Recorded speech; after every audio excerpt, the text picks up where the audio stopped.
आप सभी, स्वागत है आप सभी का हमारे प्लेटफॉर्म पे। और आप जो है रीजनिंग पढ़ रहे थे, उम्मीद करता हूँ कि आपको टॉपिक समझ में आया होगा।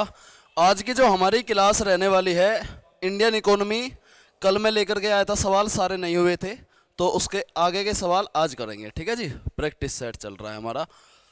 चलो सवाल पे चलते हैं। और ये सवाल तो हो गए थे सभी के, सभी ने क्लियर कर लिए होंगे।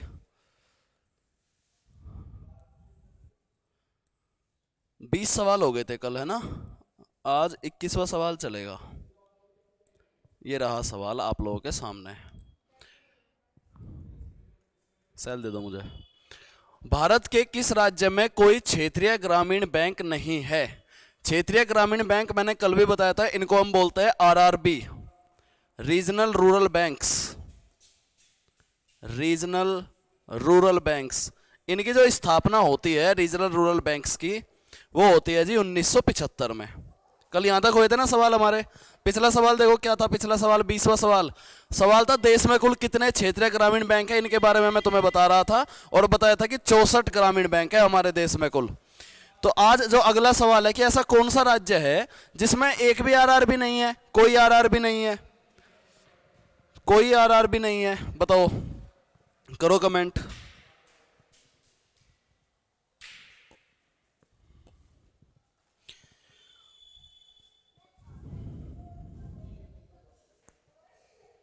वीडियो के साथ में सभी जुड़े रहे, ज़्यादा से ज़्यादा आंसर देने की कोशिश करो।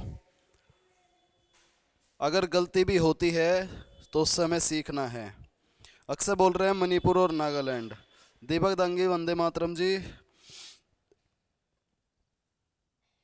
अम्मी जान राम राम भाई। नीसू तोमर नमस्ते।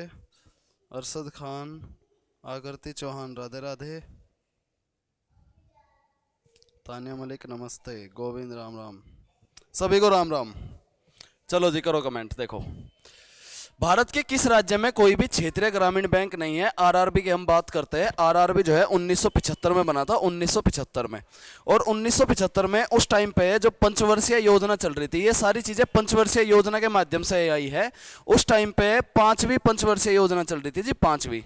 इनके टाइम पीरियड में लिखाऊंगा इन सारी पंचवर्षीय योजनाओं के क्या होती है पंचवर्षीय योजना। जो आरआरबी नहीं है, ये गांवों को डेवलप करने के लिए, ताकि गांवों के लोग जो है वहां से लोन वगैरह ले ले क्षेत्रीय बैंक से। और एक नाबार्ड भी बनाया था, वो आरआरबी के बाद बनाया नाबार्ड। ये कब बनता है नाबार्ड? नाबार्ड बनता है जी 1982 में। ठीक है, 1982 में। तो सिक्किम और गोवा में कोई भी क्षेत्रीय ग्रामीण बैंक नहीं है। सिक्किम और गोवा में। सेल दे दो मुझे, सेल।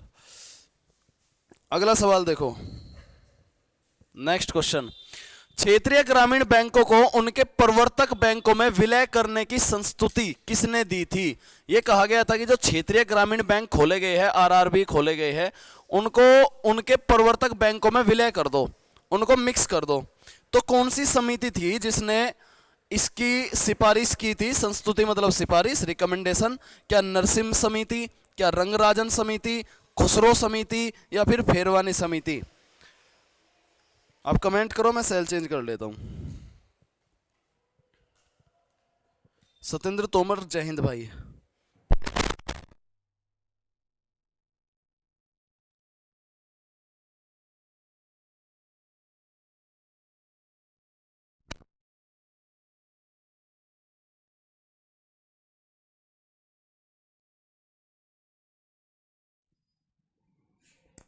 चलो जी ध्यान दो अब सभी।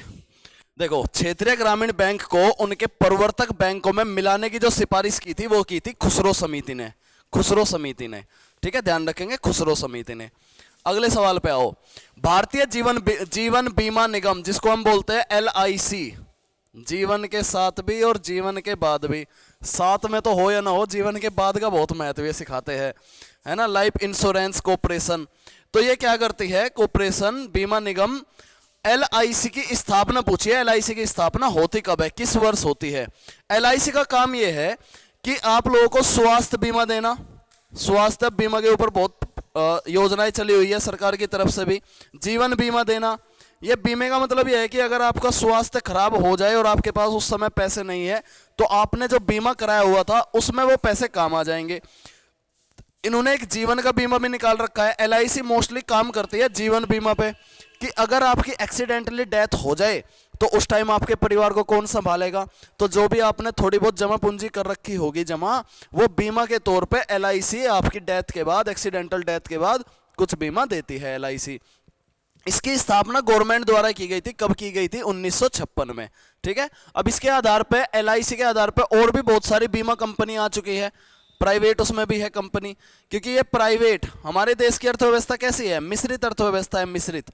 मिश्रित का मतलब ये है, मिश्रित अर्थव्यवस्था का, कि यहां समाजवाद भी है जो कि रूस में चलता है समाजवाद, और यहां कैपिटलिज्म यानी कि निजीकरण, निजीवाद, ये भी है। ठीक है। कैपिटलिज्म बोलते हैं इसको, सोशलिज्म बोलते हैं अंग्रेजी में। समाजवाद कहां से लिया हमने? रूस से लिया है, रूस की क्रांति से आया था। समाजवाद का मतलब यह है जितने भी रिसोर्सेज है उन सभी पर कंट्रोल करती है सरकार, और सरकार ही डिसाइड करेगी किसको क्या देना है, उसको हम बोलते हैं समाजवाद। निजीवाद का सिस्टम यह है जैसे अमेरिका का है, अमेरिका निजीवाद, अमेरिका में है कैपिटलिज्म, यानी कि वहां संसाधनों पर सरकार कंट्रोल नहीं करती, वहां खुला मार्केट होता है। खुले मार्केट के आधार पर चीजें डिसाइड होती है, उनके तय, उनके जो प्राइस है, जो कीमत है, वो खुले मार्केट पर कस्टमर के आधार पर डिसाइड होते हैं। ठीक है ना। कोई सरकार उसमें हस्तक्षेप नहीं करती।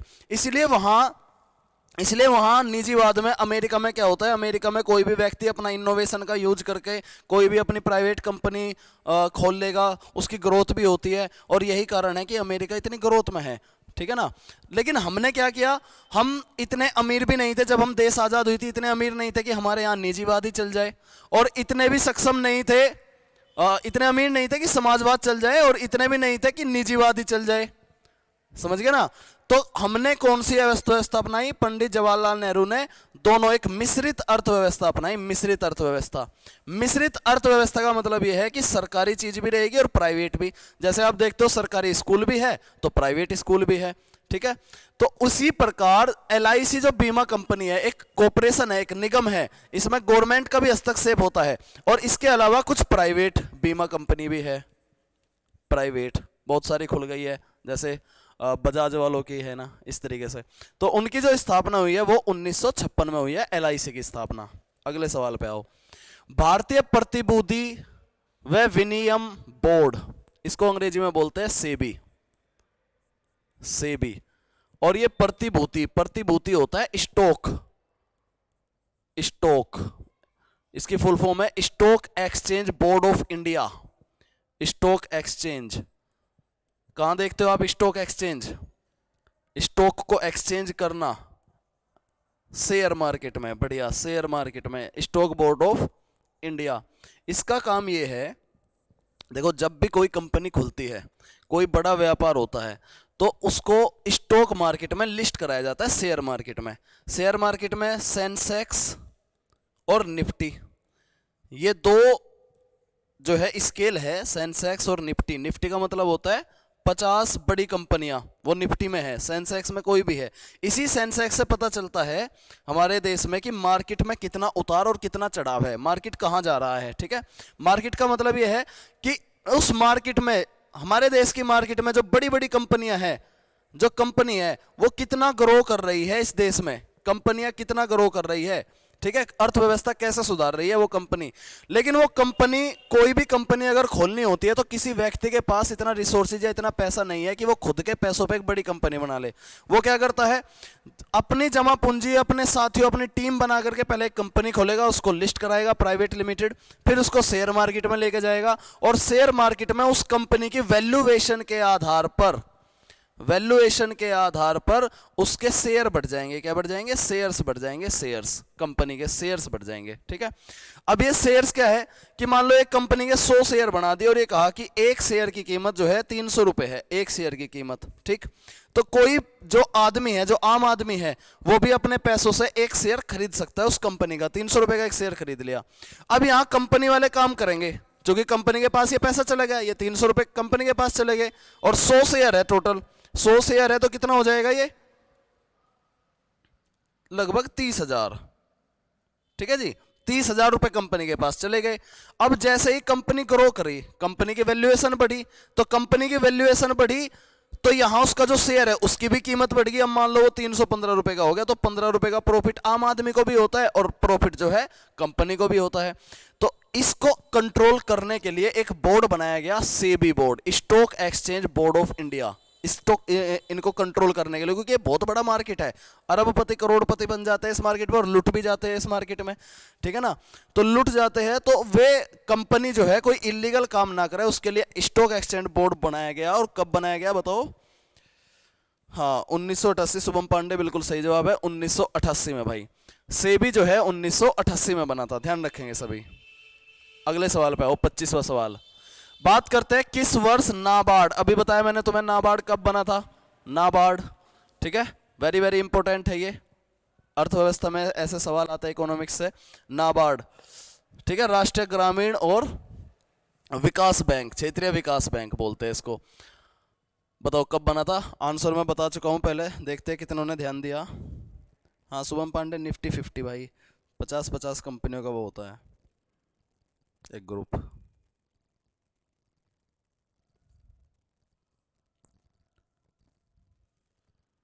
दीपक दिवाकर, जय श्री राम भाई। बी बी बी बी बी बिल्कुल सही बात है, 1982 में। तो नाबार्ड की स्थापना होती है 1982 में। और अगर मैं डेट ही पूछ लूं पूरी, कौन से मंथ में है बताओ? चलो देखते हैं कितना को पता है। नाबार्ड अप्रैल वाला मंथ है शायद। भारत के प्रथम खनिज नीति, अब बात करते हैं खनिज नीति की। प्रथम खनिज नीति कब घोषित हुई थी? ये खनिज नीति इसलिए बनाई गई थी ताकि देश में से जो खनिज निकलते हैं उनको रेगुलेट किया जा सके। भारत के प्रथम खनिज नीति कब घोषित हुई थी?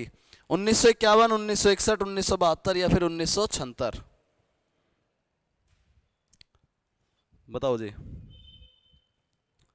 खनिज नीति बताओ।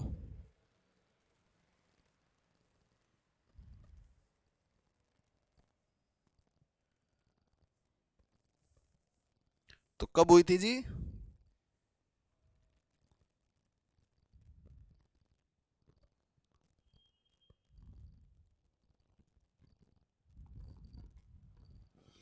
बी बी बी, सही कमेंट करो, सही।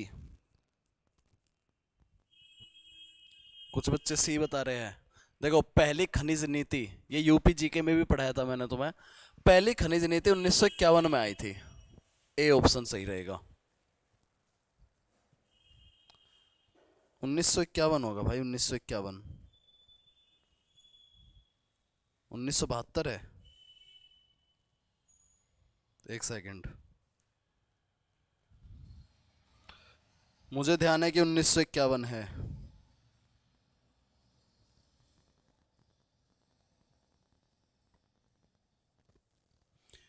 पहली खनिज नीति 1900,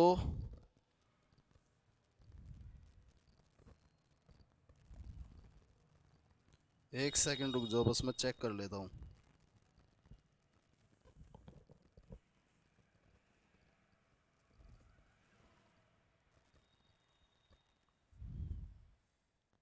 उन्नीस सौ इक्यावन ही है, पहली प्रथम खनिज नीति 1951 ही है, 1951 है, ठीक है। चलो अगले सवाल पे आओ। भारत का वित्तीय वर्ष कब प्रारंभ होता है बताओ? ये कल की क्लास में भी कराया था मैंने तुम्हें। भारत का जो वित्तीय वर्ष है, फाइनेंशियल ईयर, फाइनेंशियल ईयर, वो कब से कब तक चलता है? 1 अप्रैल से 31 मार्च तक, 1 अप्रैल से 31 मार्च तक, ठीक है, 1 अप्रैल से 31 मार्च। तो सी ऑप्शन इसका सही रहेगा, 1 अप्रैल से 31 मार्च।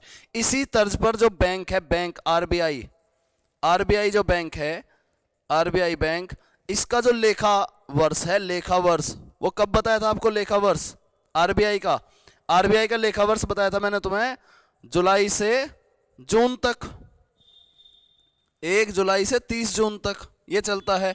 लेकिन अब इसमें चेंज हो गया, ये बोल रहा है कि मैं भी फाइनेंशियल ईयर की तरह ही 1 अप्रैल से 31 मार्च के बीच ही काम करूंगा, आरबीआई। अगला सवाल, राजकोषीय घाटे का क्या तात्पर्य है बताओ? राजकोषीय घाटा, इसको हम बोलते हैं फिस्कल डिफिसिट अंग्रेजी में।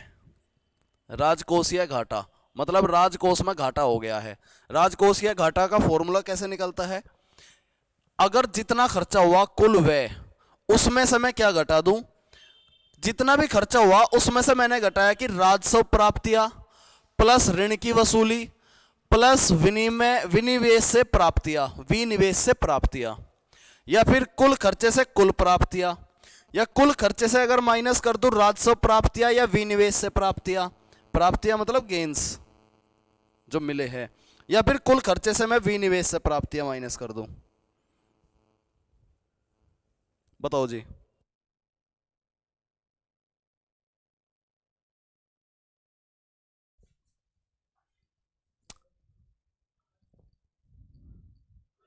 बताओ। हाँ, नाबार्ड की 12 जुलाई 1982 भाई, ये पूछा था ना मैंने सवाल, नाबार्ड की डेट 12 जुलाई 1982, याद रखना डेट पूरी प्रॉपर। इसका जवाब दो। देखो ध्यान से, राजस्व प्राप्तियां का मतलब यह है कि सरकार ने कितना टैक्स इकट्ठा किया, टोटल टैक्स कितना इकट्ठा हुआ इस देश में, ठीक है, प्लस टैक्स के साथ साथ और कैसे इकट्ठा करेगी सरकार, ऋणों की वसूली, ऋणों, ऋण होते हैं जो कर्जे होते हैं उनकी वसूली, जैसे मान लो किसी देश को कर्जे दे रखे थे, मान लो पाकिस्तान को दे रखे या छोटे छोटे देशों को दे रखे हैं कर्जे, उनका जो ब्याज आ रहा, उनकी जो वसूली हमने करी तो वो भी हो गया। तो यहाँ पे कर्जों क्या बोलेंगे, इंटरेस्ट मान लो, चलो इंटरेस्ट, ऋणों से इंटरेस्ट, तो टैक्स प्लस इंटरेस्ट, ठीक है, टैक्स प्लस इंटरेस्ट प्लस विनिवेश से प्राप्तियां, मैन्युफैक्चरिंग, जितनी भी देश में फैक्ट्री वगैरह आई और उन्होंने देश को कितना पैसा दिया, तो मैन्युफैक्चरिंग से जो पैसा मिला, मैन्युफैक्चरिंग, तो ये होगी तीन चीजें, ठीक है। यहां से हम जो है पैसे कमाती है हमारी सरकार, मैन्युफैक्चर की स्पेलिंग गलत लिख दिया, ठीक कर लेना। तो ये तीन तरीके से सरकार ने पैसे कमा लिए। अब पैसे तो कमा लिए तो सरकार खर्चा भी तो करती है, कभी सड़क बना रही है, कभी आप लोगों को सैलरी देती है अपने सरकारी कर्मचारियों को, और भी बहुत सारे बहुत प्रकार के खर्चे होते हैं। अगर खर्चा बड़ा होगा, एक बात बताओ, अगर खर्चा बड़ा होगा आमदनी से तो घाटा होगा या बचत होगी, घाटा होगा कि बचत होगी, अगर खर्चा ज्यादा हो गया आमदनी से तो क्या होगा, घाटा होगा, घाटा।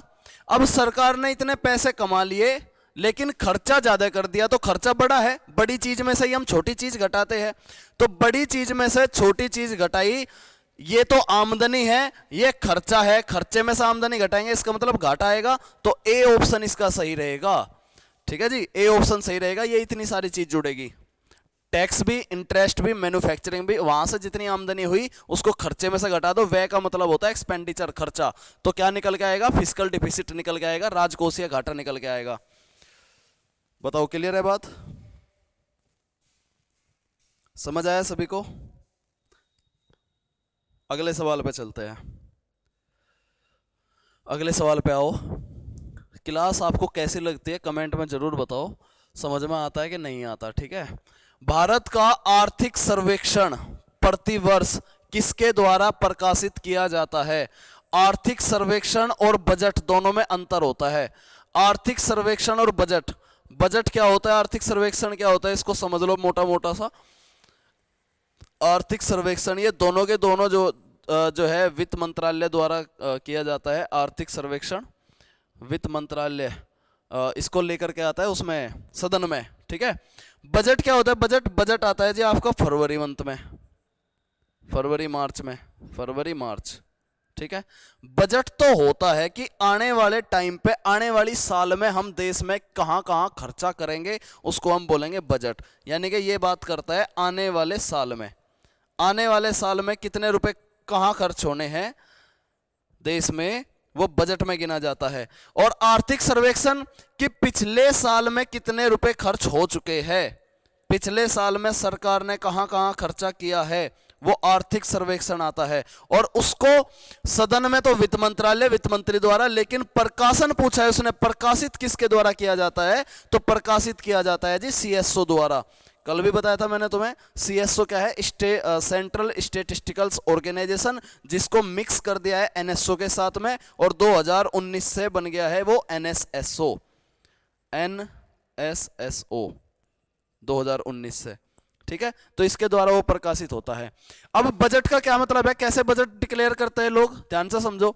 मान लो कि हमने ये तय कर दिया कि देश में जो है, ये हमारा पूरा देश है, इस देश में हमें अगले साल इतने रुपए खर्च करने हैं, तो हर मंत्रालय को उसका उतना उतना रुपया दे दिया जाता है। ठीक है, जैसे मान लो ये मंत्रालय है रक्षा मंत्रालय, रक्षा मंत्रालय को 100 रुपए दे दिए, ध्यान से समझो, रक्षा मंत्रालय को 100 रुपए दे दिए, वित्त मंत्रालय को जो है 100 रुपए दे दिए, हम 100 पे बात कर लेते हैं, ठीक है, परसेंटेज के आधार पे। ठीक, इसी तरीके से शिक्षा है, शिक्षा मंत्रालय को 100 रुपए दे दिए कि ये इस साल का आपका बजट है। बजट का क्या मतलब हो, आप जैसे मान लो घर में कोई शादी ब्याह करते हो या कोई सामान खरीदने लेके जाते हो, तो आप क्या बोलते हो कि हमारा इतना ही बजट है। इतना बजट का मतलब यह है कि आपने कुछ पैसे पहले रख लिए, अब वे पैसे आप धीरे धीरे खर्च करोगे अलग अलग जगह पे, यानी कि आपका बजट है कि हमारा बजट इतना ही है, मैं इतने रुपए खर्च कर सकता हूं बस, यानी कि आने वाले समय का खर्चा है वो। पिछले समय का खर्चा क्या है कि इतने रुपए खर्च हो चुके, मैं वहां सामान लेने गया, इतने रुपए खर्च हो गए, वो आर्थिक सर्वेक्षण है, यानी कि जो पहले कर दिया, और आने वाले समय में जो करने वाले हो वो बजट है। तो 100 रुपए सबको दे दिए कि भाई आपको 100 रुपए दे दिए, हर मंत्रालय को दे दिए। ठीक है, 3 मंत्रालय का ये एग्जांपल समझ लो बस, 3 मंत्रालय को मान लो 100 रुपए दे दिए, तो रक्षा मंत्रालय क्या करेगा, अपने 100 रुपए में से वो जो है 5 रुपए तो उसने मान लो उसके रक्षा मंत्रालय में जितने भी लोग काम कर रहे हैं उनकी सैलरी देने में चली गई, है ना। 5 रुपए देने में चले गए जो है हथियार वगैरह खरीदने, दूसरे देशों से हथियार वगैरह खरीदने में चले गए। 5 रुपए चले गए नए जो लोग भर्ती है उनकी ड्रेस व्रेस, उनकी ट्रेनिंग का खर्चा उनके उसमें चले गए। फिर देखा 5 रुपए जा रहे हैं जो है पेंशन वगैरह, जो पुराने सैनिक है उनकी पेंशन में जा रहे हैं 5 रुपए। इस तरीके से करते करते, अगर वे, ध्यान से समझना, अगर ये सारे के सारे खर्चे 100 रुपए से कम बैठे, मान लो 90 रुपए खर्चा हुआ, तो इसके 10 रुपए बच गए, इसके 10 रुपए बच गए, वो अगली साल उसके पास जुड़ जाएंगे, यानी कि रक्षा मंत्रालय का बजट जो है अगली साल बढ़ जाएगा, क्योंकि अगली साल जब 100 रुपए मिलेंगे तो 10 रुपए पिछले बच रहे थे, उसके पास 110 रुपए हो जाएंगे। ठीक है, वो आगे फ्यूचर में वो काम कर सकता है, अपने टैंक बना सकता है, बहुत सारी चीज कर सकता है। ठीक है, क्लियर होगी बात यहां तक। इसी प्रकार वित्त मंत्रालय भी खर्चा कर रहा है अपना, शिक्षा मंत्रालय भी अपना खर्चा कर रहा है। शिक्षा मंत्रालय सारे टीचर्स को सैलरी वगैरह देना, जो लैब वगैरह खुली हुई है उसमें केमिकल्स वगैरह पहुंचाना, वो सारे अपने बजट से करता है। लेकिन कई बार ऐसा भी हो जा कि बजट 100 रुपए का है, लेकिन रक्षा मंत्रालय ने अपने देश की सुरक्षा के लिए इतने हथियार खरीद दिए, मॉडर्न जमाने के हथियार आ रहे हैं, नए नए टैंक आ रहे हैं, ड्रोन आ रहे हैं, उनकी जरूरत है, अगर हम नहीं खरीदेंगे तो पड़ोसी जो है हमारा हम पे हमला कर देगा। ठीक, तो रक्षा मंत्रालय क्या करेगा, बजट भले उसका 100 रुपए का है, लेकिन वो उससे ज्यादा खर्चा कर देगा। नए हथियार खरीदने के चक्कर में मान लो उसने 120 रुपए का खर्चा कर दिया, तो 20 रुपए ज्यादा खर्च कर दिए। ठीक है, 20 रुपए ज्यादा खर्च। अब जब ये 20 रुपए ज्यादा खर्च हो रहे, तो वो कहां से पूर्ति करेगा, वो दोबारा से कहेगा सरकार को कि 20 रुपए हो गए। अब सरकार कहां से पूर्ति करेगी, भाई जिस हवाई जहाज को खरीद लिया, जिस प्लेन को खरीद लिया, जिस टैंक वगैरह को खरीद लिया, उस देश को तो देना ही है पैसा। तो सरकार क्या करेगी, सरकार लोन लेगी। फिर लोन कहां से लेगी, लोन लेगी वो वर्ल्ड बैंक से या दूसरे प्लेटफॉर्म है वहां से ले लेगी, या दूसरे देशों से लेगी लोन। ठीक है, फिर इस लोन की पूर्ति करने के लिए, इस पैसों की पूर्ति करने के लिए महंगाई बढ़ानी पड़ेगी, जनता पे से पैसे निकालने पड़ेंगे। ठीक, तो ये सारे तरीके होते हैं। जब बजट से ऊपर खर्चा निकल जा, तो यहां सरकार ये कोशिश करेगी कि इस खर्चे को मैं रिड्यूस करूं, और यही कारण रहा रक्षा मंत्रालय का बजट से ज्यादा खर्चा होने की वजह से, यही कारण रहा कि अग्निवीर योजना और अग्निपथ स्कीम जो आई थी। बोलो क्लियर है क्या सभी को?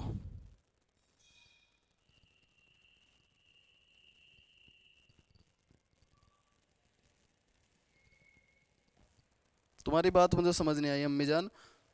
मैं एक बिल्ली देख रहा हूं सर, कौन सा टांस है ये? टांस मतलब टेंस पूछ रहे हो? टेंस, मैं एक बिल्ली देख रहा हूं सर, ये कौन सा टेंस है? ये भाई देख रहा हूं प्रेजेंट कंटिन्यूअस है, प्रेजेंट कंटिन्यूअस। अब आप कहोगे हिंदी में बताओ, तो हिंदी अंकुर सर पढ़ाते हैं, मैं इंग्लिश में बता सकता हूं। आगे देखो, भारत में योजना की अवधारणा कब स्वीकार की गई? योजना आयोग की बात हो रही है, जो पंचवर्षीय योजना लेकर के आया था, योजना आयोग। इसको कब बनाया गया योजना आयोग को? योजना आयोग कब आता है? योजना आयोग ध्यान रखेंगे, योजना आयोग 1950 47 में हमारा देश आजाद होता है, आजादी मिलती है हमें, और एक अधिनियम आता है भारतीय स्वतंत्रता अधिनियम 1950 में योजना आयोग आता है, इस दिन संविधान भी लागू होता है इसी साल में, योजना आयोग। और ये योजना आयोग इसलिए लाया गया ताकि हम जो देश में, असल में ये जो योजना आयोग और पंचवर्षीय योजना है ना, योजना आयोग पंचवर्षीय योजना दूसरे देशों में भी चल रही थी, चीन में भी चलती है ये, ठीक है। पंचवर्षीय योजना ये चीन में, रूस में भी चलती है, उनको देख करके ही हम लेकर के आए, नेहरू जो है लेकर के आए थे। और इसमें यह था कि आने वाले 5-5 साल का टारगेट बनाया जाता था पंचवर्षीय योजना के माध्यम से, कि 5-5 साल में हमें ये टारगेट फिक्स करना है, ठीक, उसको अचीव करना है। लेकिन पंचवर्षीय योजना, योजना आयोग 1950 में आया, 1951 में आई है पंचवर्षीय योजना, ध्यान रखेंगे। पंचवर्षीय योजना यूएसएसआर से, अक्सर ये भी पूछा जा सकता है कहां से ली गई है, यूएसएसआर, सोवियत संघ। बोलो क्लियर होगी, तो बी ऑप्शन इसका सही जवाब रहेगा।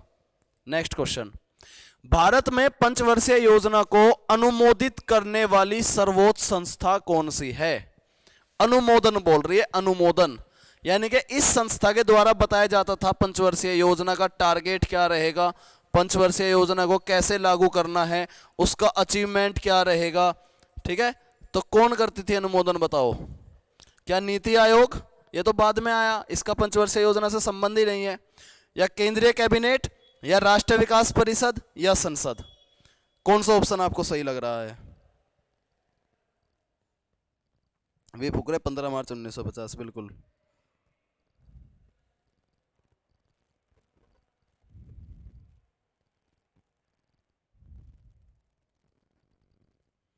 बताओ।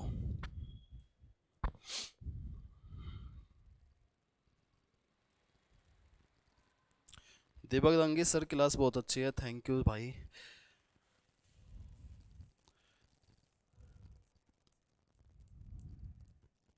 कोई बी बता रहे, कोई सी बता रहे, कोई बी बता रहे। अब इसका सही जवाब सुनो ध्यान से।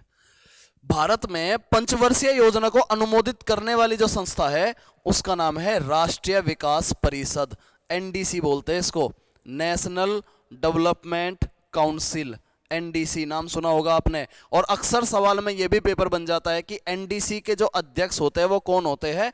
एनडीसी के अध्यक्ष भी प्रधानमंत्री होते हैं।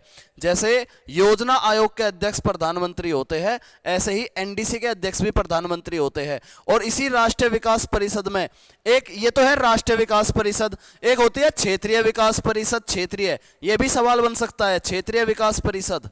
ये तो राष्ट्रीय विकास परिषद है, ये क्षेत्रीय विकास परिषद, इसके जो अध्यक्ष होंगे, इसके अध्यक्ष बताओ कौन होंगे? इसके अध्यक्ष होंगे जी गृह मंत्री।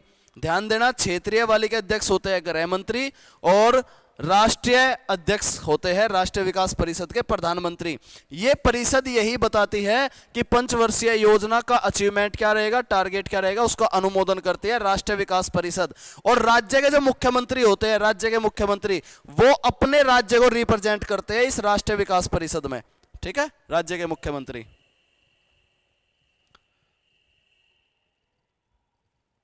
नेक्स्ट सवाल,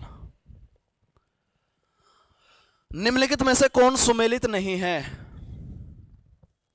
निम्नलिखित में से कौन सुमेलित नहीं है? अब यहां टाइम पीरियड पूछा गया है, पेपर में टाइम पीरियड आ जाता है पंचवर्षीय योजनाओं का। पहली पंचवर्षीय योजना 1951 से 1956 के बीच चली, तृतीय पंचवर्षीय योजना 1966 से 1971 के बीच चली, छठी पंचवर्षीय योजना 1980 से 1985 के बीच चली, और 10वीं पंचवर्षीय योजना 2002 से 2007 के बीच चली। आपको याद रखना पड़ेगा, कैसे याद होंगे बताऊंगा, अभी सबको बता दूंगा 1 बाय 1। पहले आप कमेंट करो कौन सा आंसर आपको इसमें सही लग रहा है।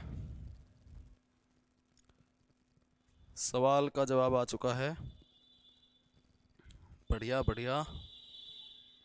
हाँ, ध्यान दो, पंचवर्षीय योजना, जो पंचवर्षीय योजना है, पहली पंचवर्षीय योजना, इसका पहले समझ लो। पंचवर्षीय योजना, योजना आयोग तो आया था 1950 में 15 मार्च, और उसी योजना आयोग के अंडर आती है पंचवर्षीय योजना। पहली पंचवर्षीय योजना जो चली है, टोटल 12 पंचवर्षीय योजना हुई, 12, लेकिन बीच बीच में जब जब कांग्रेस की सरकार बदली तब तब अवकाश भी आता रहा। जैसे अभी जो मोदी की गवर्नमेंट है, अब तो बिल्कुल ही खत्म कर दी पंचवर्षीय योजना, योजना आयोग। कांग्रेस की चीज को ये लेते ही नहीं है, मानते ही नहीं है, कांग्रेस की चीज को भी चलने देंगे हम, ठीक। तो अब उसकी जगह पे क्या आ गया? उसकी जगह पे आ गया है नीति आयोग 2015 के बाद से। तो पंचवर्षीय योजना, जो पहली पंचवर्षीय योजना थी, वो 1951 से शुरू होती है और पंचवर्षीय मतलब 5-5 साल के लिए चलती है 1951 से 1956 तक। 51 में 5 जोड़ोगे 1956। अब याद कर लो इनको यहाँ साथ साथ, 1951 से 1956। और इसका जो मॉडल है, मॉडल नहीं बताता क्योंकि सवाल बना रखा है मैंने, वहां बताऊंगा मॉडल, ठीक है। 1951 से 1956। दूसरा देखो 1956 से लेकर के 1905 जोड़ो, इसमें 61 हो गया। फिर तीसरा देखो 1961 से लेकर के 1966, 1961 से 1966। यहां ऑप्शन देखना, तीसरे पंचवर्षीय योजना में क्या कहा है 1966 से 1971, जबकि 1961 से 1966, तो ये गलत है। और यही पूछ रहा है कौन सा सही सुमेलित नहीं है, यानी कि बी इसका सही जवाब होगा, बी, ऑप्शन बी इसका सही जवाब होगा। बताओ, ठीक है।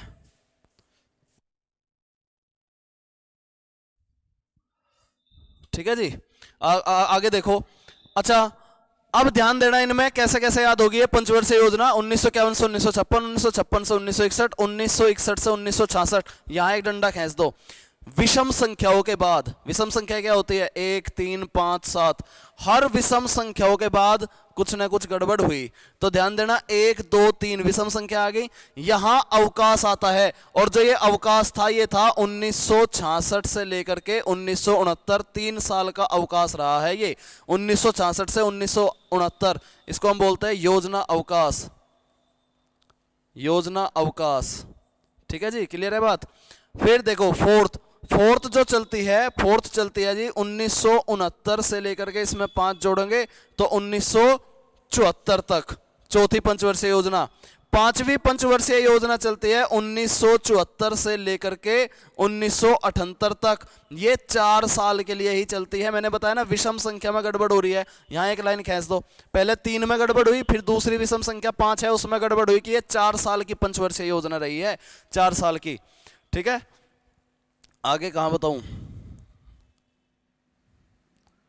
5। चलो ये नोट कर लिया होगा सभी ने, इनको रफ कर देता हूं मैं, आगे देख लो। छठी, चलो अब छठी पंचवर्षीय योजना। छठी पंचवर्षीय योजना का जो टाइम पीरियड रहा, जिसमें गरीबी उन्मूलन और आत्मनिर्भरता पे फोकस किया गया ज्यादा, और छठी पंचवर्षीय योजना में ही टेक्नोलॉजी और 7वीं टेक्नोलॉजी 8वीं में आई थी, 8वीं में, और डिटेल में बताऊंगा बाद में। पहले टाइम पीरियड समझो, 78 तक हो गया। अब जो छठी पंचवर्षीय योजना है उसको आने से पहले 2 साल तक चला रोलिंग प्लान, क्योंकि यहां सरकार चेंज हुई थी 78 से 80, इमरजेंसी लग गई थी ना 1975 में, तो उसके बाद चुनाव जीत ले जनसंघ ने, जिसका आज नाम भारतीय जनता पार्टी है। तो उस टाइम सरकार चेंज हुई तो उन्होंने पंचवर्षीय योजना को चेंज किया। उन्होंने चेंज नहीं किया लेकिन उसमें बदलाव किया। ठीक, उन्होंने पहले 1 साल की चलाई, 1 साल के लिए, फिर दूसरी साल के लिए, इस तरीके से प्लानिंग की थी उनकी, और इसी को बोलते हैं रोलिंग प्लान, इसको बोलते हैं रोलिंग प्लान। ध्यान से समझोगे बिल्कुल क्लियर हो जाएगा सारी चीजें। ठीक है, 1978 से 1980 तक चले हैं रोलिंग प्लान, रोलिंग प्लान। तो ये छठी नहीं बैठती। फिर छठी देखो, छठी यहां से चलेगी 1980 से लेकर के 1985 है छठी पंचवर्षीय योजना का टाइम पीरियड 1980 से 1985। अब 7वीं देखो, 7वीं 1985 से 1990, और फिर एक विषम संख्या आ गई तो फिर एक लाइन खींच दो, इसका मतलब यहां भी गड़बड़ हुई इसके बाद भी। 7वीं पंचवर्षीय योजना के बाद 1991 में एक बार आर्थिक संकट आ गया था देश में, तो पंचवर्षीय योजना को स्टॉप करना पड़ा। आर्थिक संकट इस वजह से आया क्योंकि उससे पहले हमने 2-3 युद्ध लड़ लिए थे और देश में खाद्यान्न की भी कमी हो गई थी। तो 1991 से लेकर के 1992 तक रहा है योजना अवकाश 7वीं पंचवर्षीय योजना के बाद। और इस 1991 में एक नई आर्थिक नीति आई, यहां से सवाल अक्सर बनता है, नई आर्थिक नीति आई, सरकार थी नरसिम्हा राव की, और वित्त मंत्री नहीं, RBI governor doctor Manmohan Singh एक स्कीम लेकर के आते हैं। डॉक्टर मनमोहन सिंह, वो स्कीम थी एलपीजी। ये सवाल बन चुका है पेपर में कई बार। एलपीजी, एल का मतलब होता है लिबरलाइजेशन, यहां लिख देता हूं लिबरलाइजेशन, ध्यान से समझना। एल का मतलब होता है लिबरलाइजेशन, पी का मतलब होता है प्राइवेटाइजेशन, ठीक है, प्राइवेट होना। और जी का मतलब होता है ग्लोबलाइजेशन। हिंदी में समझो क्या है, लिबरलाइजेशन, प्राइवेटाइजेशन और ग्लोबलाइजेशन। लिबरलाइजेशन हिंदी में बोलते हैं उदारीकरण, अब डिटेल में समझाऊंगा इनको क्या है। उदारीकरण, प्राइवेटाइजेशन निजीकरण, निजीकरण, और ग्लोबलाइजेशन वैश्वीकरण, वैश्वीकरण, ठीक है, वैश्वीकरण। यहां इसी के बाद ही जो आप ये ट्रिपल पी मॉडल पढ़ते हो ना, ट्रिपल पी आप बोलते हो कि सरकार ने सारी चीज बेच दी, वो बेची नहीं जाती, वो ट्रिपल पी मॉडल पे काम करती है, यानी कि पब्लिक प्राइवेट पार्टनरशिप बोलते हैं इसको। यानी सरकार और प्राइवेट लोग दोनों मिलकर के जो है किसी संस्था को चलाते हैं। जैसे आप बोलते हो ना ट्रेन, ट्रेन प्राइवेट होगी, ट्रेन प्राइवेट नहीं हुई है, वो ट्रिपल पी मॉडल पे चलती है। तो डॉक्टर मनमोहन सिंह ये नई स्कीम लेकर के आए, और यही इसी स्कीम की वजह से हमारा जो देश था, जो उसमें आर्थिक संकट लगने वाला था, आपातकाल अभी तक लगा नहीं है, लग जाता आपातकाल अगर डॉक्टर मनमोहन सिंह ये स्कीम लेकर के ना आते। क्या होता है उदारीकरण? उदारीकरण का मतलब सवाल बन सकता है, इंपॉर्टेंट है, कब आया था? 1991 में। सरकार थी नरसिम्हा राव की, किसके द्वारा आया? डॉक्टर मनमोहन सिंह के द्वारा। कितने फैक्ट्स थे? 3 फैक्ट्स थे, 3 तथ्य थे, लिबरलाइजेशन, प्राइवेटाइजेशन, ग्लोबलाइजेशन। एलपीजी बोलते हैं इसको। लिबरलाइजेशन का मतलब यह है कि पहले यहां बिजनेस वगैरह करने में, या कोई फैक्ट्री, कोई कंपनी बाहर से अगर आती थी तो उनको बहुत सारे रजिस्ट्रेशन कराने पड़ते थे, बहुत सारे फॉर्म भरने पड़ते थे, और बहुत मुश्किल होता था। तो वे दूसरे देशों में चले जाते थे, ज़्यादातर चाइना में चले जाते थे, चाइना में अपना सेटअप लगा देते थे, ठीक। तो वहाँ उदारीकरण किया गया, सरकार द्वारा उनको कहा गया कि कोई बात नहीं, आप बस नॉर्मल सा फॉर्म भर दो और फिर हम अपने आप देख लेंगे। ये हुआ उदारीकरण। प्राइवेटाइजेशन क्या हुआ? प्राइवेटाइजेशन यानी कि प्राइवेट लोगों को बुलाया गया, कुछ सरकारी चीज़ों को प्राइवेट किया गया। जब प्राइवेट किया गया तो प्राइवेट लोगों ने सरकार को पैसे दिए। भाई आप कोई चीज़ बेचोगे या किसी चीज़ में हिस्सेदारी कम करोगे तो उसको पैसे मिलेंगे, तो प्राइवेट लोगों ने जो है सरकार को पैसे दिए, तो कुछ पैसे आ गए हमारे पास। ग्लोबलाइजेशन, ग्लोबलाइजेशन होता है वैश्वीकरण, यानी कि अब हमने दुनिया का रुख किया। अभी तक हम भारत में ही चल रहे थे, अब हमने इंपोर्ट एक्सपोर्ट और दुनिया को भारत में बुलाना, जिससे देश में एफडीआई आ सके, फॉरेन डायरेक्ट इन्वेस्टमेंट। जब देश में एफडीआई आएगी तो जाहिर सी बात है कि हमारे यहाँ अमेरिकी डॉलर आएंगे, यानी विदेशी मुद्रा आएगी, और जिस देश में जितनी ज़्यादा विदेशी मुद्रा होती है उस देश की अर्थव्यवस्था उतनी ही मजबूत होती है, ठीक है, उतनी मजबूत होती है। तो ये आपको ध्यान रखना। 7वीं के बाद आया था ये नई आर्थिक नीति 1991 से लेकर के 1992। बोलो समझ में आ रही है ना बात? आर्यन राठी, राम राम भाई। अच्छा जी, अब 7वीं के बाद 8वीं, इनको फिर से रफ कर रहा हूं मैं, नोट कर लिया होगा सभी ने, स्क्रीनशॉट ले लेना अपना। 8वीं पंचवर्षीय योजना देखो ध्यान से, 1991 से 1992 तक क्या रहा? गैप रहा। जो 8वीं पंचवर्षीय योजना है, सवाल बनते हैं कि 8वीं पंचवर्षीय योजना की अवधि क्या रही, 9वीं पंचवर्षीय योजना की अवधि क्या रही, ठीक है। तो 1992 में लग गया क्या? योजना अवकाश हो गया आर्थिक, उसकी वजह से नई आर्थिक नीति आई। तो 92 से लेकर के 97 तक, 1992 से 1997 तक चलती है 8वीं पंचवर्षीय योजना। फिर 9वीं पंचवर्षीय योजना जो चलती है 1997 से लेकर के 2002 तक चलती है, 2002 तक। मैंने तुम्हें बताया था विषम संख्या पे वो लगाना है, लेकिन वो 7 तक ही लगाना, उसके बाद बस ठीक चलती रही है। 9 पे कोई वो नहीं लगाना, 9 के बाद कोई दिक्कत नहीं हुई। 10वीं पंचवर्षीय योजना पेपर में आया हुआ सवाल है। 10वीं पंचवर्षीय योजना की समय अवधि 2002 से लेकर के 2007 है जी। 11वीं पंचवर्षीय योजना 2007 से लेकर के 2012 है, ठीक है। और जो 12वीं अंतिम पंचवर्षीय योजना हुई वो 2012 से शुरू हुई थी, 2017 तक चलनी थी, लेकिन 2015 में ही क्या आ गया? नीति आयोग आ गया, नीति आयोग। तो उम्मीद करता हूं कि सारी पंचवर्षीय योजना का टाइम पीरियड आप सभी को याद हो गया होगा, अगर ध्यान से सुना होगा तो। अगले सवाल पे आ जाओ। भारत में योजना अवकाश, अब तुम लोग सवाल कर सकते हो प्लान हॉलीडे कब से कब तक था, क्यों था, किसकी वजह से था? तो पहला जो योजना अवकाश लगा था, मैंने क्या बताया था? तीसरे के बाद, और तीसरे का टाइम पीरियड क्या है? 1966 वाला, ठीक है। तो 1966 आराम से फाइंड आउट कर सकते हो। 1966 में सूखा आ गया था देश में, सूखा। इसी के बाद ही हरित क्रांति आई, देश में खाद्यान्न की कमी हुई। 1966 के सूखे के बाद योजना अवकाश लाया गया, प्लान हॉलीडे लाया गया। प्लान हॉलीडे, प्लान, ठीक है। प्लान, प्लान नहीं है ये, प्लान है, प्लान।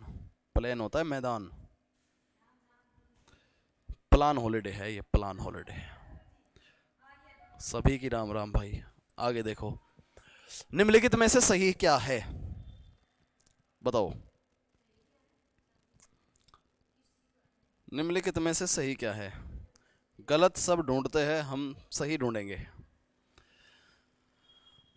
दुनिया गलत ढूंढती है, हम सही ढूंढेंगे। निम्नलिखित में से सही क्या है? पहली पंचवर्षीय योजना में कृषि को प्राथमिकता, इसमें सब्जेक्ट दिए गए हैं। सब्जेक्ट किसका क्या उद्देश्य रहा है? देखो, पहली पंचवर्षीय योजना कृषि को प्राथमिकता, चौथी पंचवर्षीय योजना स्थिरता के साथ विकास व आत्मनिर्भरता, पांचवी पंचवर्षीय योजना न्यूनतम आवश्यक कार्यक्रम। इनमें से सभी ध्यान देना, पहली 5 के याद कर लेना, पहली 5 के उद्देश्य याद कर लेना, ये इंपॉर्टेंट है। उसके बाद तो सारी एक जैसी सी है। किसी में आत्मनिर्भरता है, किसी में गरीबी हटाओ, है ना, किसी में स्थिरता के साथ विकास है, लेकिन पहली 5 अलग अलग है, वो आपको याद रखनी है। मैं लिखवा देता हूँ। जो पहली पंचवर्षीय योजना है उसका उद्देश्य था कृषि पर आधारित, कृषि पर। और मॉडल क्या था इसका? मॉडल मैं बता ही देता हूँ। मॉडल वैसे सवाल भी बना रखा है मैंने, हेराल्ड डोमर मॉडल। 2 लोग थे ये, दोनों का सेम ही था, इसलिए साथ ही पढ़ते हैं। हेराल्ड डोमर मॉडल पहली पंचवर्षीय योजना का, ठीक है, सक्सेसफुल रही थी। दूसरे वाली पंचवर्षीय योजना पे फोकस किया गया उद्योगों पर, उद्योग। और जब उद्योगों पर फोकस किया गया कृषि से अलग, तो देश में बहुत सारी फैक्ट्री वगैरह भी खोली गई। और इस्पात उद्योग, जैसे राउरकेला पढ़ते हो, दुर्गापुर पढ़ते हो, भिलाई पढ़ते हो, भिलाई राउरकेला और दुर्गापुर, ये 3 इस्पात बनाए जाते हैं, इस्पात उद्योग बनाए जाते हैं दूसरी पंचवर्षीय योजना में। कौन सी में? दूसरी पंचवर्षीय योजना में। और इसका जो मॉडल था वो था महालानोबिस मॉडल, पीसी महालानोबिस, प्रशांत चक्रवर्ती को जैसा नाम है, पीसी महालानोबिस मॉडल, ठीक है, पीसी महालानोबिस। क्लियर है बात? पहले वाली में हेराल्ड डोमर, दूसरे वाली में पीसी महालानोबिस। तीसरी पंचवर्षीय योजना का जो टारगेट रहा वो कृषि प्लस उद्योग दोनों को लेकर के रहा है। कृषि प्लस उद्योग, ठीक है, कृषि प्लस उद्योग, कृषि प्लस उद्योग। और इसकी कौन सी थी? सुखमय चक्रवर्ती, यही थी ना, सुखमय चक्रवर्ती। एक बार चेक करना लाडलो, यही थी ना। और चौथी की थी गॉडगिल। चौथी पंचवर्षीय योजना का उद्देश्य ये रहा, स्थिरता के साथ विकास व आत्मनिर्भरता। डी ऑप्शन इसमें सही रहेगा। पांचवी पंचवर्षीय योजना का रहा है न्यूनतम आवश्यकता कार्यक्रम, न्यूनतम आवश्यकता कार्यक्रम, ठीक है। गरीबी हटाओ का नारा भी दिया था इसमें। एक बार मुझे बताओ, ये तीसरी वाली का जो मॉडल है यही है क्या? सुखमय चक्रवर्ती। और फिर उससे सुखमय चक्रवर्ती के बाद है गॉडगिल, ठीक है। थोड़ी सी मदद करो। तीसरी पे महालानोबिस, थर्ड पर भी महालानोबिस ही है, दूसरी पे है ना महालानोबिस। तो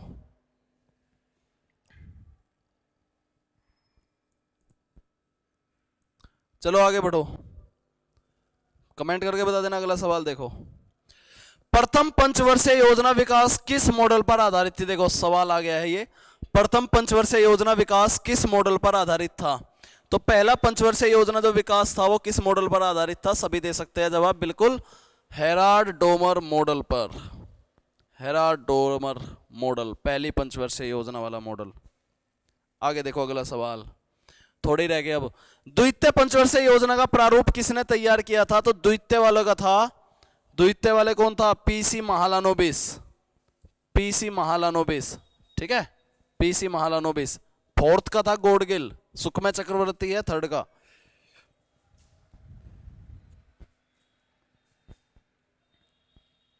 आगे देखो, सातवां देखो, खादी व ग्रामीण उद्योग, इसको बोलते हैं केवीआईसी। केवीआईसी, खादी व ग्रामीण उद्योग की स्थापना किस पंचवर्षीय योजना के तहत की गई थी? केवीआईसी की।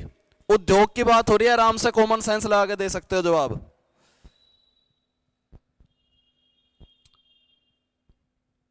हाँ बताओ, उद्योग की बात हो रही है, दूसरी पंचवर्षीय योजना, बहुत बढ़िया। अगला सवाल देखो, भारत में गरीबी हटाओ का नारा, भारत में गरीबी हटाओ का नारा पेपर में बन चुका सवाल है, किस पंचवर्षीय योजना के अंतर्गत दिया गया था? तो गरीबी हटाओ का जो नारा दिया गया था जी वो किसमें? अभी बताया मैंने तुम्हें जस्ट 1 मिनट पहले ही, पांचवी पंचवर्षीय योजना में, पांचवी पंचवर्षीय योजना। क्लियर है? बिल्कुल क्लियर है, बिल्कुल होना भी चाहिए। 7वीं पंचवर्षीय योजना की समय अवधि, चलो इसमें बताओ। अभी बताया था मैंने तुम्हें, ईमानदारी से बताना, पीछे मत देखना। 7वीं पंचवर्षीय योजना,